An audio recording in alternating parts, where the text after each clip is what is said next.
जय माता दी। मित्रों, आज नवरात्रि का तीसरा दिन है। आज के दिन माँ दुर्गा की नवशक्ति का तीसरा स्वरूप माँ चंद्रघटा की पूजा आराधना की जाती है। माता का यह स्वरूप परम शक्तिदायक, शांतिदायक और कल्याणकारी है। इसलिए कहा जाता है कि हमें निरंतर उनके पवित्र विग्रह को ध्यान में रखकर साधना करना चाहिए। उनका ध्यान हमारे इहलोक और परलोक दोनों के लिए कल्याणकारी और सद्गति देने वाला है। माँ के मस्तक पर घंटे के आकार का आधा चंद्र है, इसलिए इन्हें देवी चंद्रघटा कहा गया है। इनके शरीर का रंग सोने के समान बहुत चमकीला है। देवी के 10 हाथ हैं। वे खड्ग और अन्य अस्त्र शस्त्र से सुशोभित हैं। सिंह पर सवार माँ चंद्रघंटा की मुद्रा युद्ध के लिए उद्यत रहने की है। इनके घंटे की भयानक ध्वनि से अत्याचारी दानव, दैत्य और राक्षस आदि कांपते रहते हैं। नवरात्रि में तीसरे दिन माता चंद्रघटा की पूजा की जाती है। माता चंद्रघटा की आराधना से साधक में वीरता और निर्भयता के साथ सौम्यता और विनम्रता का विकास होता है।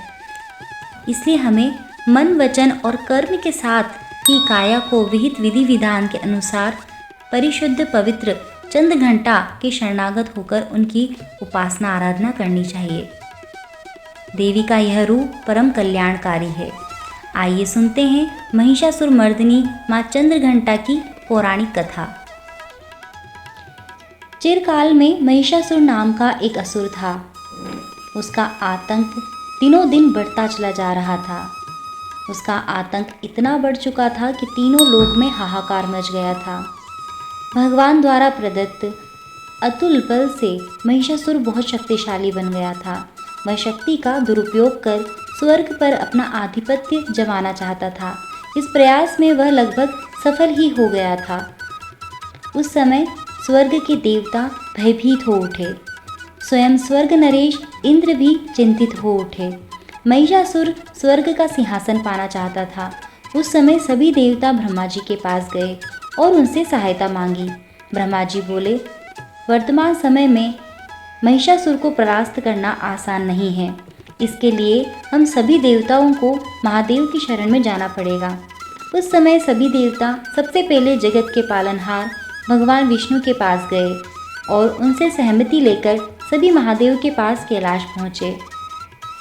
स्वर्ग नरेश इंद्र ने आप बीती महादेव को सुनाई। स्वर्ग नरेश इंद्र की बात सुनकर महादेव अत्यंत क्रोधित हो गए और बोले, महिषासुर अपने बल का गलत तरीके से प्रयोग कर रहा है। इसके लिए उसे अवश्य दंड मिलेगा। उस समय भगवान विष्णु और ब्रह्मा जी भी क्रोधित हो उठे और उनके क्रोध से एक तेज प्रकट हुई। यह तेज यानी ऊर्जा उनके मुख से प्रकट हुई। इसी ऊर्जा से एक देवी प्रकट हुई। उस समय भगवान शिव ने देवी माँ को अपना त्रिशूल दिया। भगवान विष्णु ने अपना सुदर्शन चक्र दिया। स्वर्ग नरेश इंद्र ने घंटा प्रदान किया। इस प्रकार सभी देवताओं ने देवी माँ को अपने अस्त्र शस्त्र प्रदान किए। तब माँ चंद्रघंटा का रूप बना और माँ चंद्रघंटा ने त्रिदेव से अनुमति लेकर महिषासुर को युद्ध के लिए ललकारा। शास्त्रों में निहित है कि कालांतर में माँ चंद्रघंटा और महिषासुर के मध्य भीषण युद्ध हुआ।